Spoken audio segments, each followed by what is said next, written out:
শুনবেন মাশাআল্লাহ চেহারাটা যেমন সুন্দর কণ্ঠটা আরো বেশি সুন্দর বুঝছেন নি দেখবেন পাগল বানাইতে আছে সম্ভব মারহাবা বলেন আরো জোরে অলরেডি মেহমান বসা এখানে আর অনেক সময় ধরেই বসা উনি অনেক আগে আসছে আমি শুনছি আমি ওই মাহফিল যখন গেছি তখনই ফোন করে বলছে হুজুর উনি চলে আসছে তো এত লম্বা সময় ধরে বসে আছে একটা মানুষ অপেক্ষা করা যে কত ভয়ঙ্কর জানেন আল ইন্তিজার ওয়াসাদ্দু মিনাল মাউত মানে অপেক্ষা মৃত্যুর চেয়েও ভয়ঙ্কর তো এই যে আমার ভাই বসে আছে এত সময় ধরে কষ্ট করে বসে আছে ধৈর্য ধরে বসে আছে শুধু আপনাদের মহব্বতে আমাদের মহব্বতে এতটুক সময় ইনি ধৈর্য ধরে বসে আছে আমি হইলে তো গাড়ি ঘুরে যেতাম না আমার ভাই তো গেছে না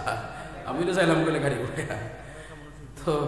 ইনশাল্লাহ আমার ভাই যখন কষ্ট করে আপনাদের সামনে আসছে কেউ কিন্তু ওটা বসা করবেন না বসবেন আলোচনা সবাই পছন্দ করে নাই মানে কিছু কিছু দেখবেন সকালবেলায় সমালোচনা হবে তো জাস্ট হলে বই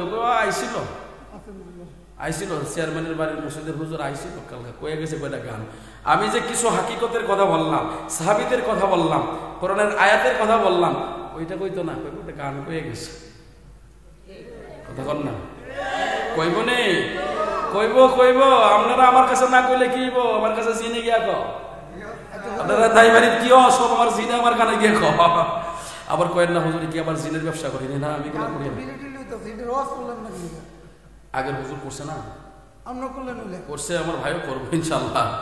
তো যাই হোক আল্লাহ আমাদেরকে হেদায়েত নসিব করুক আমিন বলেন আমরা যেন সত্যের পক্ষে থাকতে পারি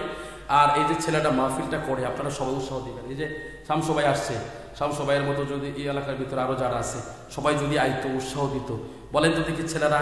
ভালো কাজের দিকে ধাবিত হইতো না না আপনি ওখানে বসে বসে খালি সমালোচনা করা শিখছেন এই গানই তো ছেলেরা এখন মাহফিলের আয়োজন করছে এই যে শামসু ভাই আসছে উৎসাহ দিছে সুন্দর হয়েছে না তার সাথে আরো যারা আছে এই দাইবাড়ির ভিতরে যারা আছে সবাই যদি ছেলেটাকে সহযোগিতা করতো মাহফিলটা আরো সুন্দর করে করতে পারতো ঠিক না সুন্দর আয়োজনটা আরো সুন্দর হইতো না এতে করে কি আপনি আপনার লসুল হইলে আপনার মায়ের কবরে আপনার বাবার কবরে সব যাইতে থাকবো তো এইদিকে আগান এইদিকে ঝুঁকেন ওই বেদাতি বলে আসে আর ওই কি বলে আপনারা তো কি বলেন আমাদের জিলাপি করে বলেন সিন্নি করে বলে না আরে বেটা তোর নসিবে তো জিলাপিও নাই সিন্নিও নাই আমরা তো অন্তত খাইতে পারি কতক্ষণ ঠিক কিনা আমরা দুনিয়াতে সিন্নি খাই জিলাপি খাই জান্নাতের ভিতরে জান্নাতে নিয়ামত খাবো কতক্ষণ ঠিক কিনা দুনিয়াতে তুই দুনিয়া তো পাইছস না মূল্য হইতে না কতক্ষণ ঠিক কিনা তোর কপাল আছে গু গু কতক্ষণ ঠিক কিনা আমরা খাবো সিন্নি আমরা খাবো জিলাপি আমরা খাবো বিরিয়ানি আর তুই খাবি গু কতক্ষণ ঠিক কিনা এইটাই তোর নসিব আছে কতক্ষণ ঠিক হবে ঠিক তো যাই হোক আমরা এগুলো বলতে চাই না এগুলো বলা বলি করেন না দোলাদুলি করেন না আর সময় নাই কি করবেন চেষ্টা করেন সমাজকে পরিবর্তন করার চেষ্টা করেন ছেলেদেরকে উৎসাহ দেন ভালো কাজের দিকে ধাবিত করেন নামাজের দিকে নেন